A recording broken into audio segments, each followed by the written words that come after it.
ప్రతి విజయం వెనుక ఉంటుందో మహిళ, వెలుగుల్ని పంచి కరిగే కొవ్వొత్తిలా. ఆ వెలుగే సత్యం శివం, గుర్తిస్తే నీదే జయం. ఒక మగువ శాపంతో పసివాడే గగనం, ఒక మహిళ శపథంతో కొణికింది భువనం. మధురం నీ చరితం. ఓ మగువా జయీ భవ, ఓ మహిళా విజయీ భవ.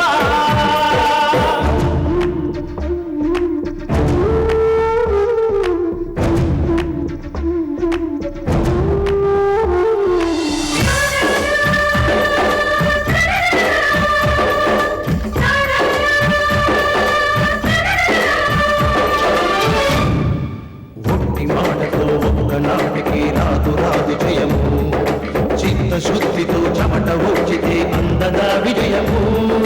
పిడుగురాలిన అడుగు ముందుకు వేయునే ధైర్యము, మనసు చూపిన మార్గ మొదలక సాగని పయనము. అంతులేనిది నీ సహనము, సాటి లేనిది నీ త్యాగము. బతుకు బాటలో ఎన్ని వెతుకులాటలో, మలుపు మలుపున ఎన్ని ఆటుపోటులో, గెలుపే నీ ధ్యేయం. సాహసమే నీ ఆయుధం, సాధించే నీ ఆశయం. సాహసమే నీ ఆయుధం, సాధించే నీ ఆశయం. ఇందు మనమ్మాయి నువ్వు నమ్ముతున్నావు కదా. ఈ విషయం పూర్తిగా నిర్ధారణ అయ్యే వరకు వాళ్ళ దగ్గర ఈ ప్రస్తావన తీసుకురావద్దు.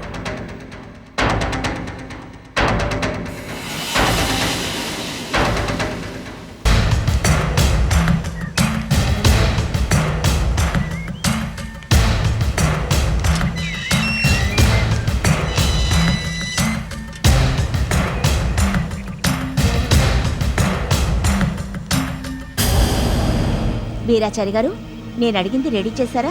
చేశాను, కానీ అది మీకు దేనికో చెప్పండి. మీరు వచ్చి వెళ్ళినప్పటి నుంచి నాకు ఒకటే భయంగా ఉంది. రాత్రి నిద్ర పడితే ఒట్టు. వీరాచారి గారు, దేనికో అడగొద్దని నిన్నే చెప్పానుగా. మీకొచ్చిన భయమేమీ లేదు.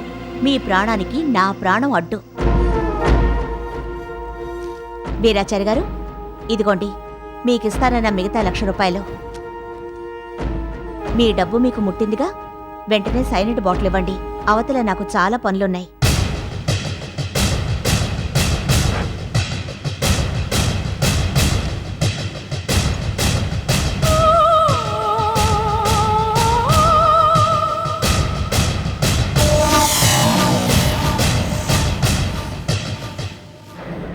అమ్మా, నేను పిల్లలు గలవాణ్ణి, నా పేకల మీదకి తీసుకురాకండి. మీకేం భయం లేదని చెప్పానుగా. వస్తాను.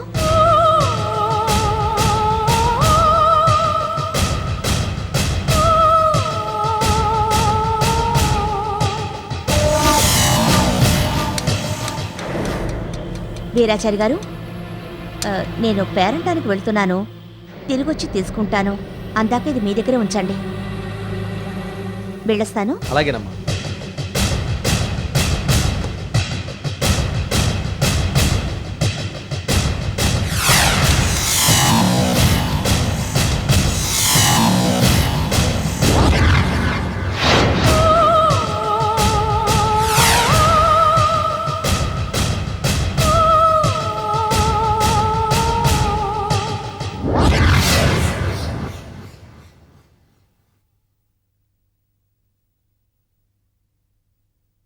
అమ్మడో, ఇదిగో నువ్వు చెప్పినట్టుగా చీప్ లిక్కర్ వాటర్ బాటిల్స్ 20 తీసుకొచ్చేసాను. అవునమ్మడు, ఈ బాటిల్స్ ఎందుకు తెమ్మన్నట్టు? అల్లుడు అంతా కాస్ట్లీ సరికే కానీ ఇలాంటి చీప్ క్వాలిటీ వాడే. ఒకవేళ షాపులోనే కాకుండా ఇంట్లో కూడా నువ్వు లిక్కర్ బిజినెస్ చేద్దాం అనుకుంటున్నావా? నాన్న, ఈ బాటిల్ తీసుకో. ఏమిటమ్మా ఇది? సైనైడ్. సైనైడా? నాన్న, ఏంటి నువ్వు చేసిన పని? 2 లక్షలు పోసి కొన్నాను. బాటిల్ గాని పగిలితే సైనైడ్ మొత్తం నేలపాలై ఉండేది, నా ప్లాన్ మొత్తం నాశనమై ఉండేది. సైనైడ్ అనగానే చెయ్యి ఉణికిందమ్మా. సరే, ఈసారన్నా జాగ్రత్తగా పట్టుకో. అది సరే అమ్మడు, ఇంతకీ దేనికిది? ఈ సైనైడ్ని ఆ మందులో కలపాలి.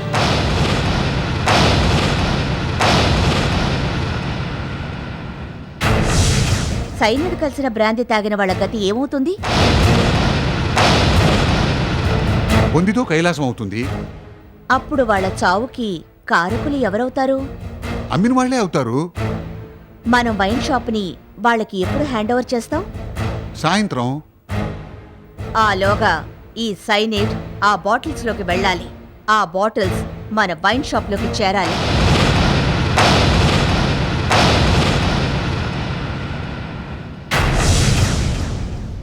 మనం షాప్ హ్యాండ్ ఓవర్ చేశాక ఈ సైనైడ్ మందు సేల్ అవుతుంది. ఆయుష్ నిండుకున్న వాళ్ళు దీన్ని తాగి చస్తారు. అప్పుడు అరెస్ట్ అయ్యేదెవరు? Shop owner. అంటే అడబాల శాంతేగా. శాంతి జైలుకు వెళ్లాలని నేనిలా ప్లాన్ చేశాను. శాంతి జైలుకు వెళ్తుంది, ఇందుకి నవనాడులు కృంగిపోతాయి. తిరిగి ఆ కుటుంబం వీధిన పడుతుంది. అడబాల వారి వంశం మొత్తం అంతరించిపోతుంది. మన లక్ష్యం నెరవేరుతుంది.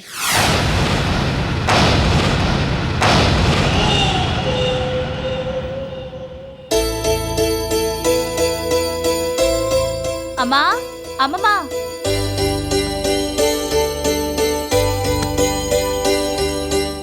నేను సీత దగ్గరికి వెళ్ళొస్తాను. పని మీద వెళ్లేటప్పుడు దేనికని అడగకూడదనుకో. అడిగినా ఏం బాధ లేదు. సీతతో మాట్లాడి వైన్ షాప్ హ్యాండ్ ఓవర్ చేసుకునే విషయం తేల్చుకుని వస్తాను. ఆ తర్వాత వినోద్ అన్నయ్య, బాలాజీలు దాన్ని రన్ చేస్తారు. నేను వెళ్ళకపోతే పనులు త్వరగా అయ్యేటట్టు లేవు. వెళ్ళొస్తాను. ఆ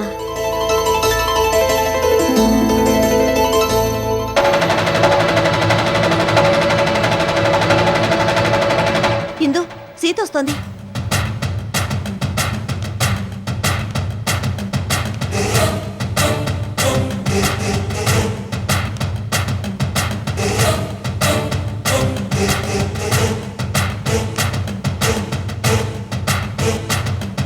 రారా, నీకు 100 ఏళ్ళు. కాకిలా బతకడానికా? కావలసిన వాళ్ళ దగ్గర చివాట్లు తింటానికా? ఎందుకు 100 ఏళ్లు బతికి? అమ్మమ్మ ఇప్పుడు ఏముందని అంత నిష్ఠూరంగా మాట్లాడుతున్నా? మాట్లాడటం నీకే కాదు, మాకు తెలుసు. మేం మాట్లాడటం మొదలు పెడితే ఎక్కడిదక్కడ వదిలేసి ఉన్నదాన్ని ఉన్నట్టు పారిపోవాల్సి వస్తుంది. వదినా, ఎందు నువ్వుండు. వచ్చిన ప్రతిసారి నోటికొచ్చినట్టు మాట్లాడుతున్నారు. మంచి మనిషికో మాట, మంచి గొడ్డుకో దెబ్బ అన్నట్టు. దెబ్బ పడితే గాని వీళ్ళకి బుద్ధి రాదు. వదినా, కాస్త నువ్వు ఆగుతావా లేదా? సీత, వచ్చిన పనేమిటి? ఇందు, నేను రాత్రంతా బాగా ఆలోచించాను. వడ్డీతో సహా 25 లక్షలు ఇచ్చే కన్నా వైన్ షాప్ ఇవ్వడమే మంచిదనిపించింది. పైగా ప్రస్తుతం అంత డబ్బు మా దగ్గర లేదు. అందుకని వైన్ షాపే మీకు ఇవ్వాలనుకుంటున్నాను. వస్తానిందు. అత్తయ్య, బామ్మ, వెళ్ళొస్తాను.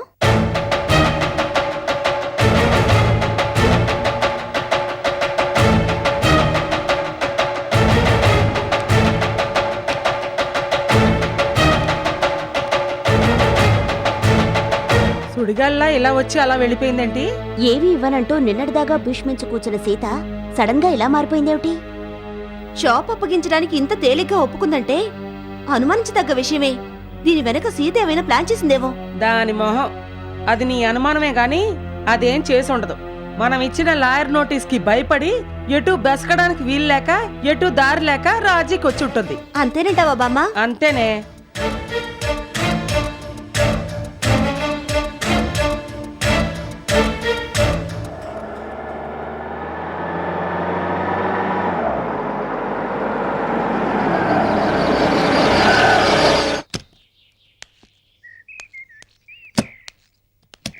రామ్మా, మెల్లగా.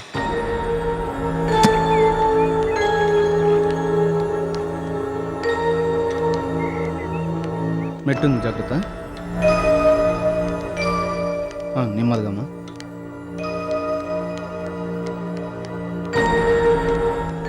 ఇక్కడ కూర్చో అమ్మా. అమ్మగారు, అమ్మగారు.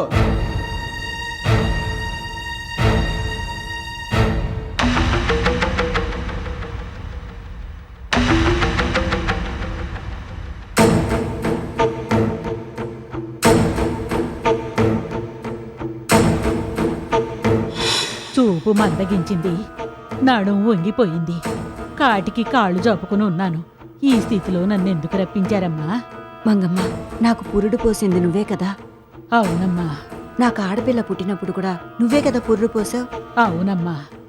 లేక లేక మీకు ఆడపిల్ల పుట్టినందుకు ఆ వర్షపు రాత్రిలో ఊరంతా తరలొచ్చింది. ఒక పండగలా వేడుక జరిగింది. ఆడపిల్ల పుట్టిందని పెద్దయ్య గారికి నేను చెప్పగానే పెద్దయ్య గారు ఓ బంగారు గొలుసు నాకు బహుమానంగా ఇచ్చారమ్మా. ఆ గొలుసు ఇంకా నా మనవరాలి మెళ్ళోనే ఉందమ్మా.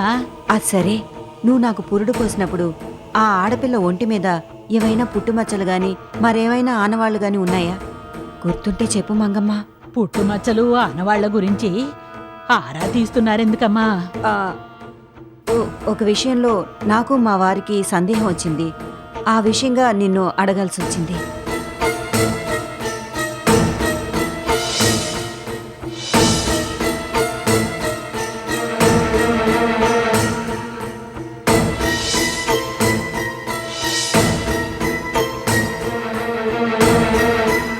మీరు దేనికోసం అడిగినా నాకు అనవసరం అనుకోండి. మీకు పుట్టిన ఆడపిల్ల ఉంగరం వేలి మీద ఆవగింజంత పుట్టుమచ్చుందమ్మా. ఉంగరం వేలి మీద పుట్టుమచ్చుందా? ఎడం చేతి ఉంగరం వేలి మీద, కుడి చేతి ఉంగరం వేలి మీద? ఎడమ చేతి ఉంగరం వేలి మీదేనమ్మా.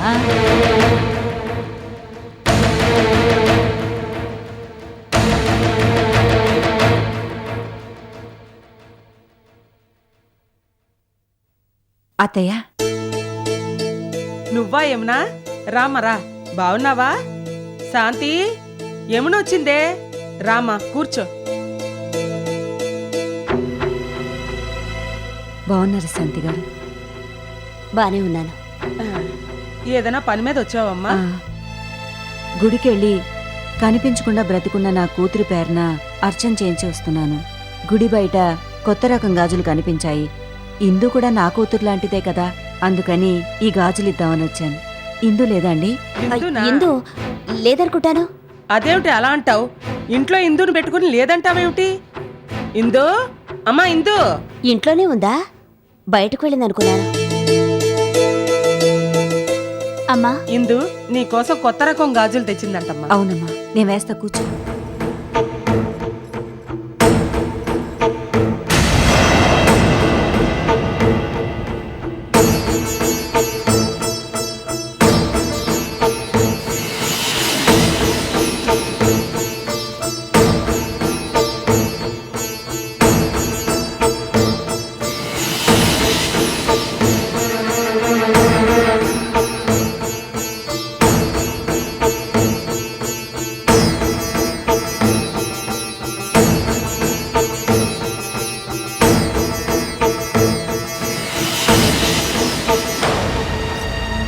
మంత్రసాని చెప్పినట్టు ఎడం చేతి ఉంగరం వేలుకు బదులు కుడి చేతి ఉంగరం వేలు మీద పుట్టుమచ్చుందేంటి? మంగమ్మ, నువ్వు చెప్పింది నిజమేనా? పుట్టుమచ్చ ఉన్నది ఎడం చేతి ఉంగరం వేలు మీదేనా? అవునమ్మా, ఎడమ చేతి ఉంగరం వేలి మీదే. సరిగ్గా గుర్తు తెచ్చుకో. ఎడమ చేతి ఉంగరం వేలి మీదేనమ్మా. కాదు, నువ్వు చెప్పిన మచ్చ ఉన్నది కుడి చేతి ఉంగరం వేలు మీద. ఏంటి, కుడి చేతి ఉంగరం వేలి మీదుందా? మీ అమ్మాయి చనిపోయింది కదమ్మా. అలాంటప్పుడు కుడి చేతి వేలి మీదుందని ఎలా చెప్పగలుగుతున్నావమ్మా? నువ్వు ఆ విషయం వదిలే, నువ్వు సరిగ్గా చెప్పు. పురిటి బిడ్డ ఏ చేతి వేలి మీద నువ్వు ఆ మచ్చను చూసావు? అమ్మా, మీకు పురుడు పోసి 25 ఏళ్ళు దాడుతుంది. చూప మందగించింది, బుద్ధి కూడా మందగించింది, జ్ఞాపక శక్తి పోయింది. మీరడగబట్టి అప్పుడేదో గుర్తుకొచ్చింది చెప్పాను. ఇప్పుడు మీరు పదే అడుగుతున్నారు కాబట్టి నాకు సందేహంగానే ఉందమ్మా. ఏ చేతి వీలుకనేది ఖచ్చితంగా చెప్పలేకపోతున్నానమ్మా. సరే, నువ్వు ఇంటికెళ్ళి బాగా ఆలోచించు. ఏదైనా గుర్తొస్తే నాకు వెంటనే వచ్చి చెప్పు. సరేనమ్మా. ఒక్క నిమిషం నీ ఇక్కడే కూర్చుని ఉండమ్మా.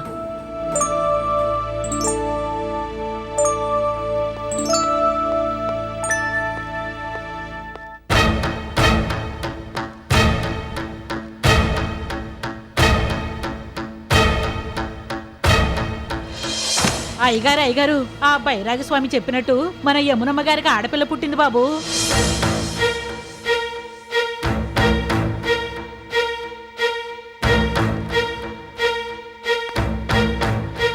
మంగమ్మ ఆ, కూర్చో కూర్చో అయ్యగారు. కూర్చో మంగమ్మ. బాగున్నావా? బాగానే ఉన్నాను బాబు. ఏంటి ఇలా వచ్చావు? అమ్మగారు రప్పించారు బాబు. దేనికి? మీ అమ్మాయి గారు పుట్టినప్పుడు ఒంటి మీద పుట్టుమచ్చలు గాని ఏమైనా ఆనవాళ్లు గాని ఉన్నాయేమోనని తెలుసుకోవడానికి పిలిపించారు బాబు. మంగమ్మ, కూతురు అల్లుడు పోయిన బాధలో మావిడ ఏదేదో మాట్లాడుతోంది. నువ్వు అదేం పట్టించుకోకు. ఇదిగో మంగమ్మ. నమస్కారం అమ్మా. నమస్తే. నమస్కారం అయ్యా. యమునా, ఓసారి రారా.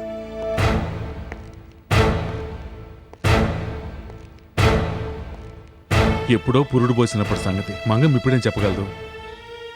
అయినా నీ పిచ్చి గాని పుట్టుమచ్చలేని మనిషి ఉంటాడా? ప్రతి మనిషికి శరీరం మీద ఎక్కడో ఒక చోట పుట్టుమచ్చ ఉంటుంది. అయినా పుట్టుమచ్చను ఆధారంగా పెట్టుకుని మన అమ్మాయిని కనుక్కోవాలనుకోవటం నీ మూర్ఖత్వం. మన టైం బాగుంటే మన అమ్మాయి మనకు కనిపిస్తుంది. రాసిపెట్టి లేందే ఎంత ప్రయత్నించినా జరగదేమోనా? అందుకని నువ్వు ఇలా ఆలోచించడం అనవసరం.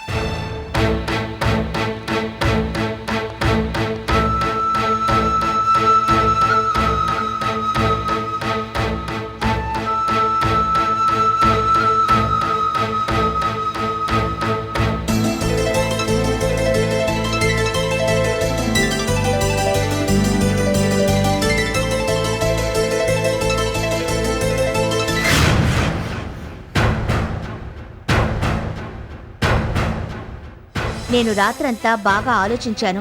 వడ్డీతో సహా 25 లక్షలు ఇచ్చే కన్నా వైన్ షాప్ ఇవ్వడమే మంచిదనిపించింది. షాప్ అప్పగించడానికి ఇంత తేలిగ్గా ఒప్పుకుందంటే అనుమానించదగ్గ విషయమే. దీని వెనక సీత ఏమైనా ప్లాన్ చేసిందేమో. మొత్తానికి యమున కూతురు యమున దగ్గరికి చేరుతుందా అంటావు? నిస్సందేహంగా.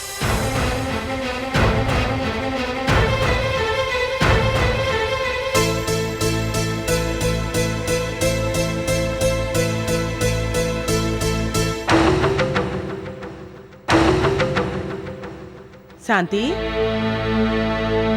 వైన్ షాప్ మన చేతికి రాబోతుంది. ఇక ముందు ఏం చేయాలని మేము అందరం ఆలోచిస్తుంటే ఏం పట్టనట్టు అలా కూర్చున్నావేమిటే? కొన్నాళ్లుగా మనకి సమస్యల మీద సమస్యలు వచ్చి పడుతూనే ఉన్నాయి. అందుకని మన ఊరి గుడికి వెళ్ళి అభిషేకం చేయించి పాలు పొంగించాలనుకుంటున్నాను. ఇవాళే వెళదామా? వెళ్ళి రావడం మంచిదే, కానీ ఇప్పటికిప్పుడే అంటే ఎలా? పిన్ని, గుడికి వెళ్ళడానికి వారం వర్జం మంచి చెడ్డలో చూడటం ఏమిటి? ఎప్పుడైనా వెళ్ళి రావచ్చు. వైన్ షాప్ హ్యాండ్ ఓవర్ చేసుకుంటున్న సందర్భంగా వెళ్ళొస్తే మంచిదే. బాబాయ్, అందరం గుడికి వెళ్తే వైన్ షాప్ హ్యాండ్ ఓవర్ చేసుకునేది ఎవరు? మాలిని, ముందు కొంతమంది వెళ్ళి అక్కడ ఏర్పాట్లన్నీ చూసుకోవచ్చు. వైన్ షాప్ హ్యాండ్ ఓవర్ చేసుకున్న తర్వాత మనం బయలుదేరదాం. మనం అంటే మీరు నేనా? ఊహు. ముందు ఎవరు వెళ్తారో నేను వాళ్ళతోనే వెళ్తా. వదినా, గుడికి వెళ్ళడానికి ముందు వెనకలేమిటి? అమ్మ, అమ్మమ్మ, మావయ్య, అత్తయ్య ముందు వెళతారు. మిగిలిన వాళ్ళందరం వైన్ షాప్ హ్యాండ్ ఓవర్ చేసుకున్న తర్వాత వెళదాం. సరే. బాలాజీ, ట్రావెల్స్ కి ఫోన్ చేసి మంచి కార్ ఒకటి బుక్ చేయి. అలాగే ఇందు. ఎప్పుడో పిల్లల పెళ్లిళ్ళైన కొత్తలో అందరం కలిసి గుడికి వెళ్ళాం. మళ్ళీ ఇన్నాళ్ళకి వెళ్తున్నాం.